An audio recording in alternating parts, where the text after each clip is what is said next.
história, irmãos, eu particularmente, eu acho a pior história da Bíblia é essa que nós lemos. A história mais macabra da Bíblia é essa história aqui. Eu não sei se os irmãos, na leitura que nós fizemos, os irmãos atentaram para a história, mas, ao meu ver, é a história mais triste que tem na Bíblia Sagrada. É uma história que ela nos traz, para mim, assim, eu trago um sentimento de raiva pelo que foi convivido, de momento de tristeza, mas lá na frente a gente também vê o trabalhar de Deus mediante essa trágica situação histórica. Nós lemos aqui no capítulo 19 dos Juízes a história de um levita e uma concubina. Um levita e uma concubina. Parece até título de romance, né? O levita e a concubina. Mas de romance aqui não teve absolutamente nada. Foi um homem ou uma mulher. Israel, no capítulo 1, diz o seguinte: que naqueles dias em que não havia rei em Israel, que houve um homem levita que peregrinando ao lado da montanha de Efraim, tomou para si uma concubina de Belém de Judá. Naquele dia, deixa bem claro, não tinha rei. Essa expressão é uma expressão que traz a nós entendermos que o povo de Israel estava sem líder, sem liderança. E onde existe um povo sem liderança, é um povo que faz aquilo que bem entender e der na telha, como diz o ditado. É um povo sem regra. E aqui existia um levita. Quem eram os levitas? Os levitas eram aqueles da tribo de Levi, que não herdaram terras, pois eles eram tidos para atender todas as outras tribos. Todas as outras tribos, os levitas eram responsáveis para conduzir o templo, fazer algo para adoração. Essa era a responsabilidade dos levitas.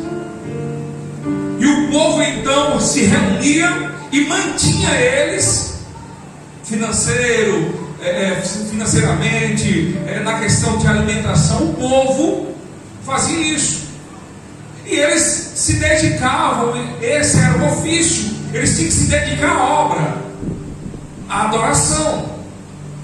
Mas você vê aqui que existiu esse levita, que a Bíblia não fala o nome, também não fala o nome da sua concubina, que ele se envolveu já com uma segunda mulher. Haja visto que na época poderia um homem possuir uma segunda esposa, a lei permitia. Porém, ele era um levita, ele tinha que ser diferenciado, ele tinha que ter uma responsabilidade com algo que foi lhe confiado, mas ele deixou se envolver com essa questão. E a Bíblia diz que ele tinha essa concubina. E essa mulher chegou a lhe trair. A mulher traiu aquele. E na traição o que acontece?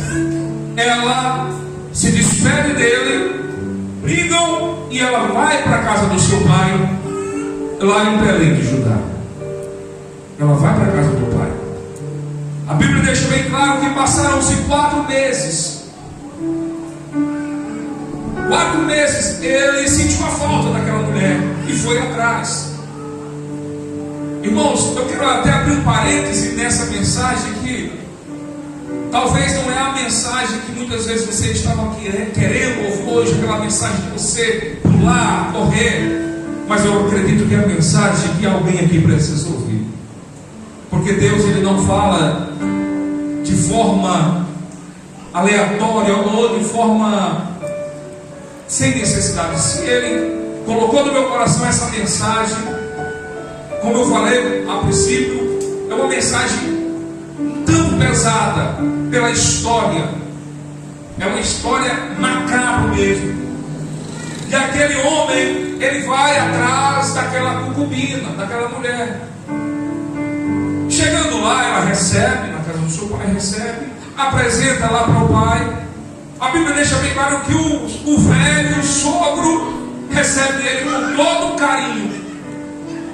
Passaram-se 3 dias, ele disse: agora eu vou embora. Estava tudo já resolvido entre ele e a mulher. Certamente ele perdoou. E agora ele disse: agora vamos embora. O velho sogro disse: não, vamos ficar mais um pouco. Come, bebe aí, vamos descansar mais um pouco. Convenceu aquele homem a ficar mais um dia. Ele ficou, comeu, bebeu, descansou, dormiu. No 5º dia, ele se levantou para ir. O homem disse: não, fique mais um pouquinho. O senhor está gostando mais do homem. Fica mais um pouquinho. E ele disse: não, eu preciso ir. Eu preciso ir. E ele se levanta no 5º dia. E ele parte. Ele, o seu moço e a concubina. Eles começam a caminhar em direção à terra onde ele morava, que era a terra de Efraim. E ao caminhar, eles iam de jumentos. A Bíblia deixa bem claro, iam 2 jumentos. Eles vão chegar à cidade dos Jebuseus, que posteriormente foi a cidade de Jerusalém. Foi conquistada pelos hebreus. Mas nesse momento, nesse tempo, Jerusalém ainda era terra de pessoas que não eram pessoas de Israel. Eram estranhos. Não era pessoa da linhagem de Abraão. E aquilo ali, para as tribos fazerem aliança com os jebuseus, eles não tinham ligação nenhuma.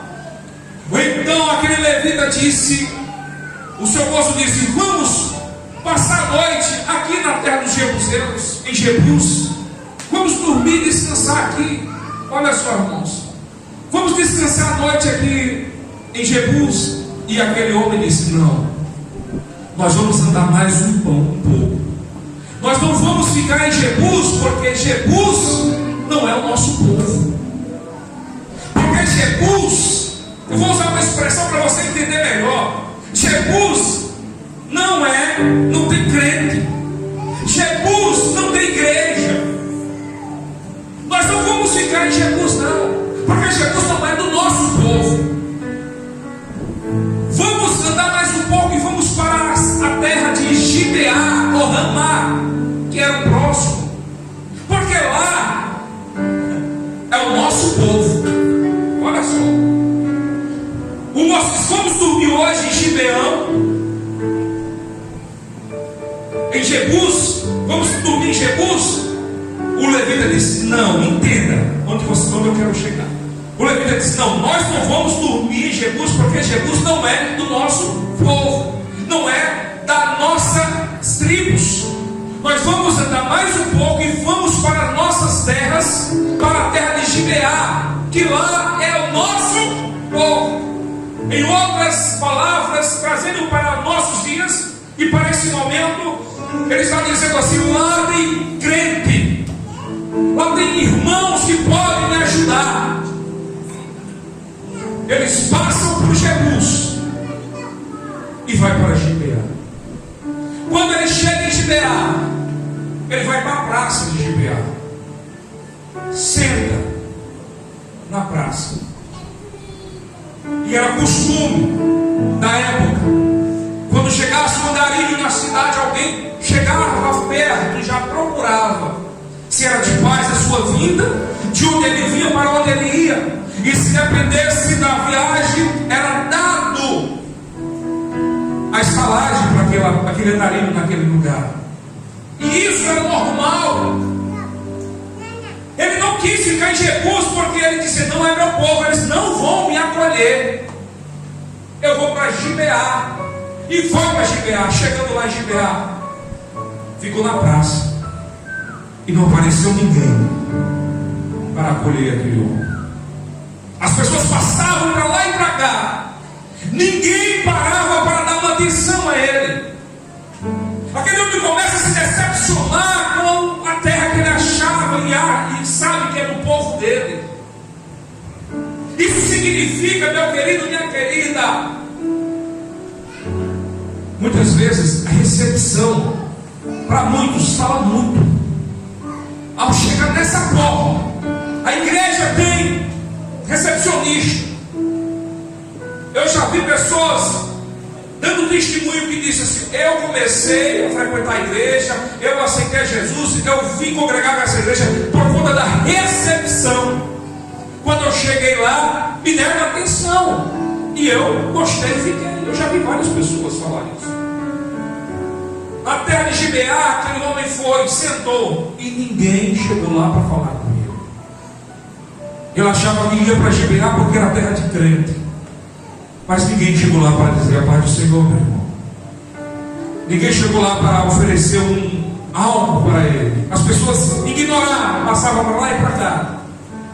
E a noite ia se pondo, e a Bíblia deixa bem claro, o texto diz que vinha um senhor, um velho, vinha do seu serviço à tardinha, já anoitecendo. Ele olhou para a praça e viu aquele homem. Então ele se dirige ao homem e diz: é de paz a tua vida, de onde vens, para onde vais? E o levita já abre algo para aquele homem, para ele entender que ele não está ali para mendigar, ele não está ali para pedir. Ele disse: olha, eu tenho tudo, eu tenho comida para o meu animal, eu tenho tudo, não me falta nada. A única coisa que eu esperava aqui neste lugar, vou usar uma palavra que era uma igreja missionária. A única coisa que eu esperava aqui era alguém chegar na praça e me estender a mão, porque eu estou no meu povo, no meio do meu povo. Mas ninguém falou comigo, ninguém me direcionou palavras. E aquele homem, aquele velho disse: então vem comigo para minha casa, passe a noite lá na minha casa, e tudo que precisares eu darei lá na minha casa, de recepção. E ele leva isso, ele está na terra dele, do povo dele. Ele deixou de ficar em Jebus e foi para Gibeá, que era da terra de Benjamim. Os benjamitas eram que comandavam aquela terra. E ele vai para a casa daquele homem. Não demorou muito, alguém bate na porta. Mas não é uma batida normal, é esmurrando. A Bíblia deixa bem claro, eles começam a esmurrar a porta e dizendo assim: ei, coloca para fora esses homens. Não fala da mulher, fala: esses homens que entraram na tua casa, porque nós queremos ter relações com ele. Olha só o problema de um lugar que ele ia, na mente dele, ele iria se sentir seguro. Meu irmão, eu vendo essa mensagem, eu comecei a andar nos dias de hoje que nós estamos vivendo, que muitas vezes a pessoa vem arrasado para a igreja, e muitas vezes se depara com pessoas mal caradas dentro da igreja, e muitos deles escandalizam o evangelho. Escandaliza o evangelho de pessoas que muitas vezes você tinha que confiar. E a pessoa que lhe vergonha. Aquele levita está no lugar que ele pensava que iria ser seguro, mas agora ele está ouvindo gritos dizendo assim: ei, sai para fora, porque nós queremos ter relações com vocês. Aquela mesma história de Sodoma e Gomorra se repete em Gibeá. Aquilo mesmo que Ló passou, sofreu está sofrendo a enxergar no povo dele. De um lugar que era para ele ter uma recepção, de um lugar que era para ele ter um aconchego, ele agora está tendo problema. E aqui eu vejo o problema se agravar mais ainda, porque aquele homem, ele sai ali para fora e tenta negociar com aqueles homens, aproximadamente 30 homens, dizendo: queremos ter relação com eles, manda eles para fora.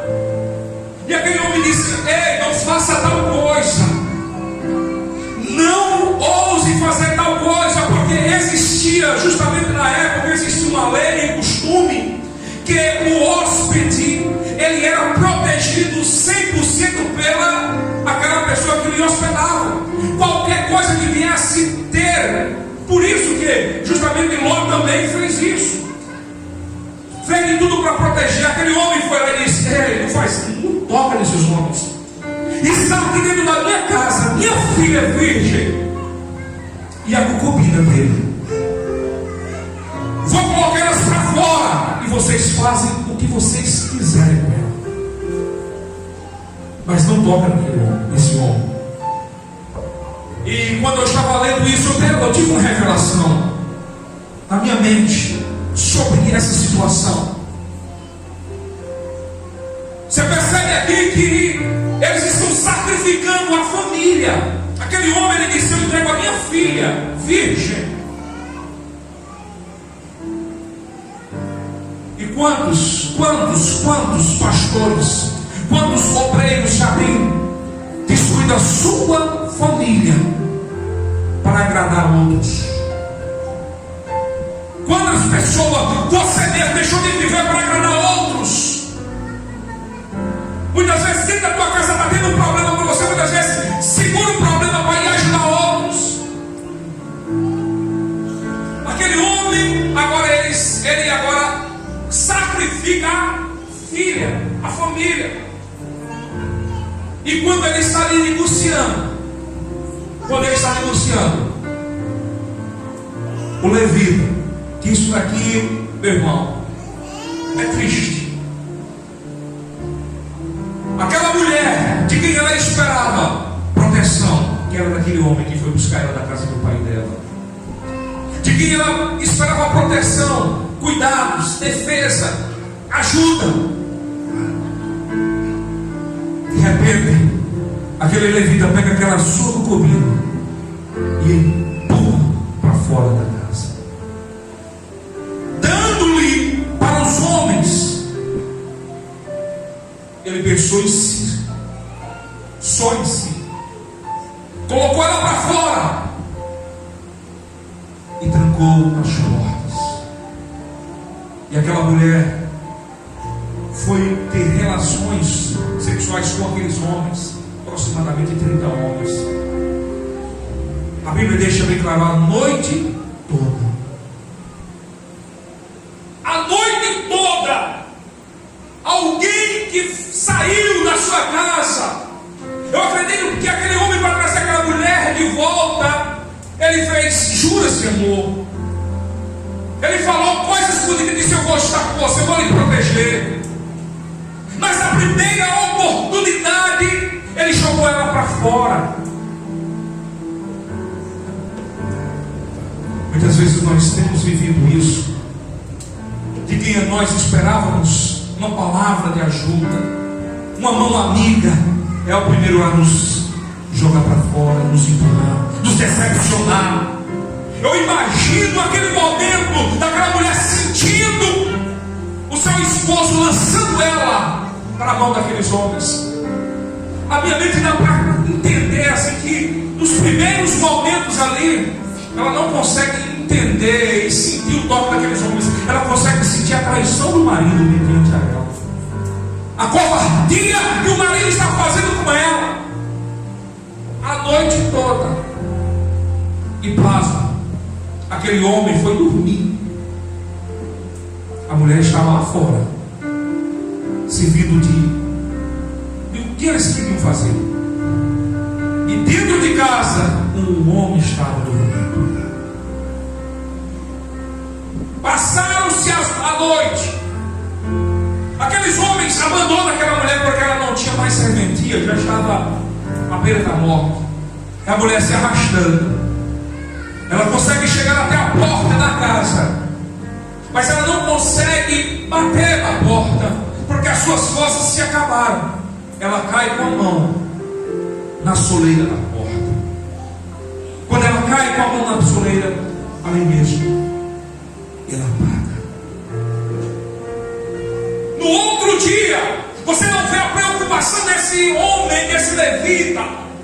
Você não vê a preocupação dele assim, tentar tirar ela daquele problema. Deixa bem claro. E no outro dia, o levita se levantou para seguir viagem. Ele não queria nem saber o que tinha acontecido. Deixa bem claro. Ele se levantou para no outro dia seguir viagem. Mas lá fora ele tinha sacrificado alguém. Alguém tinha pagado com a sua própria vida para salvar a vida dele. Quando ele abre a porta, ele vê a cena, aquela mulher, uma mão estirada na soleira da porta, tentando ver se ele conseguia chegar até a porta. Você não vê a expressão dele tentando reanimar ela. A palavra que ele diz é: se levante e vamos, que o dia já raiou. Levante e vamos, que o dia raiou. Aquela mulher não responde, não fala nada. Ele pega ela, coloca sobre o jumento, atravessa ela no jumento e leva. Isso aqui eu estou falando de um lugar que ele disse assim: olha, não vamos dormir em Jebus, porque não é o nosso povo. Vamos para Gibeá, e lá é o nosso povo. Imagina essa decepção. Aquele homem, aquele levita, ele leva aquela mulher para a sua casa, leva ela morta. Chegando lá, essa história é muito triste. Ele coloca ela, pega um cutelo e divide o corpo dela em 12 pedaços.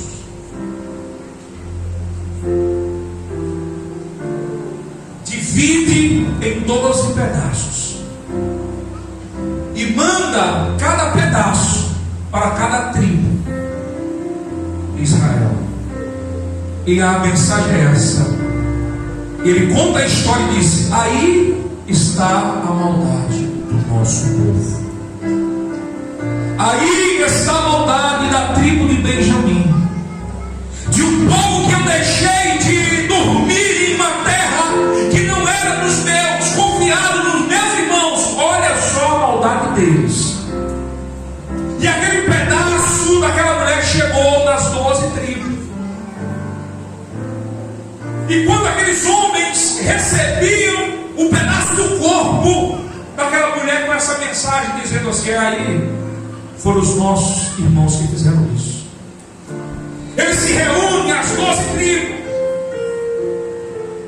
E nesse momento é onde eu entendo que muitas vezes Deus até permite a igreja passar por algumas situações para que a igreja se aproxime mais um do outro.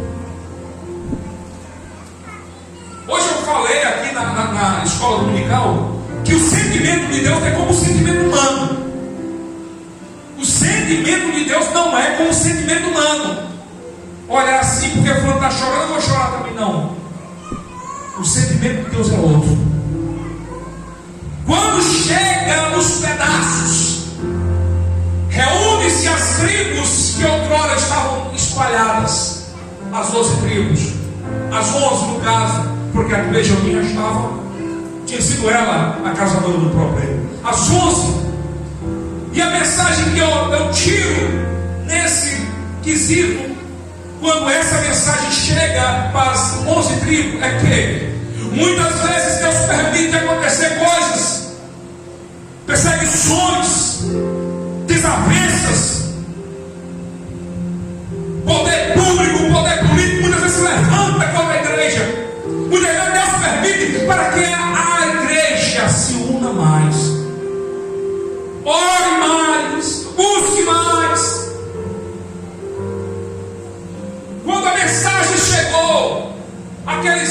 das tribos que estavam tudo afastada, se reúne e disse: nós não podemos aceitar tão grande maldade no meio do povo de Israel. Se reúne e agora estão juntos e dizendo assim: agora vamos resolver o problema. Eles mandam uma mensagem para a tribo de Benjamim e diz: entrega aqueles homens maus e perversos que fizeram essa atrocidade, que cometeram esse crime. Entregue todos eles, que nós iremos tirar o mal do meio do povo de Deus. Ele diz: entregue o mal, entregue todo o nome de quem foram esses responsáveis, porque nós precisamos sarar o povo. Gente, muitas vezes nós queremos ajeitar fulano, ciclano e fulano errando, praticando erro, praticando pecado, praticando coisas que abominam os olhos de Deus, e nós muitas vezes passamos a mão. Nós não estamos ajudando coisa alguma. Ajuda é quando você tira o mal pela raiz. O povo diz assim: olha, entrega esses que fizeram isso, porque nós vamos tirar só eles e vamos executar, vamos matar, vamos tirar esse mal. Sabe qual foi o comportamento do povo de Benjamim? Da tribo de Benjamim? Nos nossos ninguém toca. Acobertaram-se o crime, o problema. Eles disseram: não, ninguém vai entregar ninguém aqui. E as outras tribos se entregam, porque nós não queremos que o problema cresça. Nós queremos resolver, porque a maldade que vocês fizeram contra essa mulher não tem cor, não tem tamanho. E eles não entregaram. Se reuniram um exército de 400 mil homens.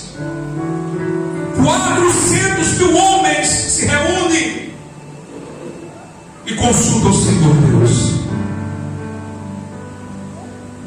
Mesmo o seu exército grande, eles sabem que a última palavra é do nosso Deus. Eles sabem que eles estão ali com a razão, mas eles sabem que Deus, ele tem que dar a última palavra. Então eles se reúnem e oram a Deus e dizem: Deus, nós iremos levantar contra os nossos irmãos. Podemos ir? O Senhor nos dará vitória. E Deus disse: vai, arranca esse mal pela raiz. Não deixa que o meu povo seja contaminado com tamanha maldade.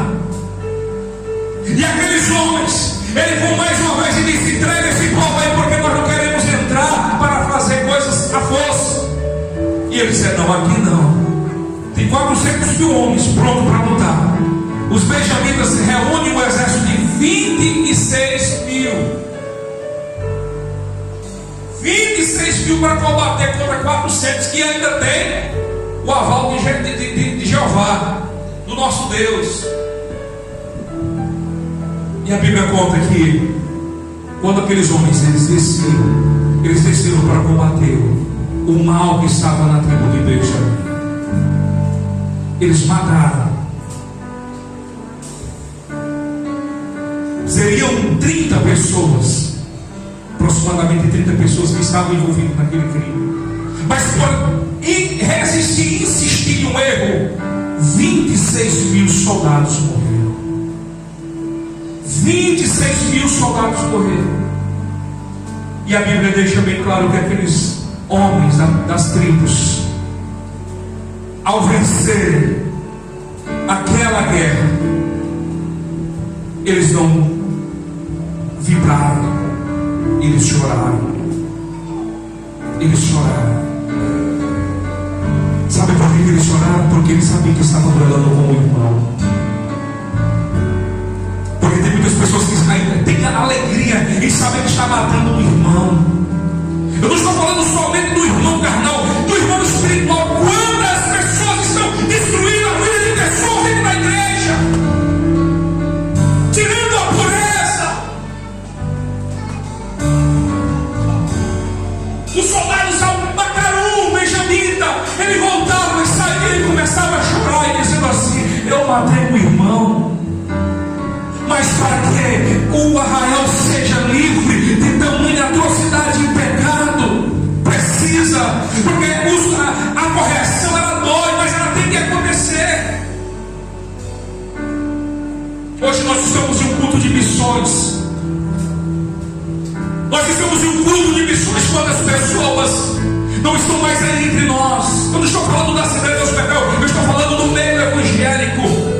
Porque muitas vezes nós duelamos contra o irmão, matamos, e ainda muitas vezes faz a festa. Nós somos uma igreja missionária. Está na hora de nós agora ir atrás dos nossos irmãos, saber o que aconteceu. Se tem problema, tem que ser corrigido. Mas tem muitos que foi golpeado com palavras, foi golpeado com acusações. Isso é na hora da igreja começar a se movimentar. Hoje o grupo de missões temos aqui um casal que é crente, tem o nosso amigo Jurandir, que vai, daqui um dia também é crente, vai estar junto com a gente aqui, e nosso amigo ali. Poderia estar mais gente aqui, poderia ter mais pessoas aqui, mas muitas vezes é o que eu falei, precisa acontecer alguma coisa para que a união venha acontecer, infelizmente. E quando eu estava meditando nessa mensagem, eu disse: meu Deus, que mensagem triste é essa? Que mensagem triste é essa? Naquela praça onde aquele levita sentou, esperando uma palavra de um amigo. Naquela praça onde aquele levita sentou, dizendo assim: estou na terra do meu povo. Se fosse no dia de hoje, ele esperava alguém chegar e dizer assim: meu amigo, você aceita um panfleto, um folheto, a parte do Senhor? Quando a pessoa ela entra dentro desse templo, ou em qualquer templo, ela não está buscando outra coisa senão um alívio para a sua alma. Não custa nada quando você se levantar da cadeira, quando a pessoa se levantar para ir embora, você agradecer a ele, agradecer a ela, dizer muito obrigado por ter vindo. Porque a recepção de um povo fala muito forte. Fala muito forte. E tem uma cidade que eu sempre frequento, e tem uma igreja que é bem próximo da casa onde eu fico. E eu fui uma ou duas vezes lá. E quando eu vou em outra igreja, mais longe, simplesmente por conta da recepção. A pessoa chega, a pessoa fica assim na porta, ó. Aí você vai ver aqui, pessoas da igreja, um conversando com o outro, na porta. Diabo debatendo, você tem que pedir licença de um pastor para ir para dentro da igreja. São coisas simples, mas são coisas que muitas vezes salvam a vida. Salva a vida espiritual de alguém. E nesse culto de missão, que seja um culto diferenciado nesse ano 2025. E eu quero convidar a igreja a se colocar de pé. Como eu falei, essa mensagem não é uma mensagem da pessoa glorificada. Não, glória. Mas o homem esquartejou a mulher. Amém. Que bênção. Não existe isso. É uma mensagem de reflexão. De que você precisava muitas vezes ter, esperava um aconchego, uma confiança. Você sentiu uma traição. Você sentiu uma punhalada. Prova que aquele povo estava vendo aquele andarilho ou aquele levita. Quando ele foi para a casa daquele velho, eles foram atrás. Sabe o que isso significa? Que todos estão de olho na gente, mas são poucos que podem estender a mão para nos ajudar. Muitos estão para nos acusar, estirar a mão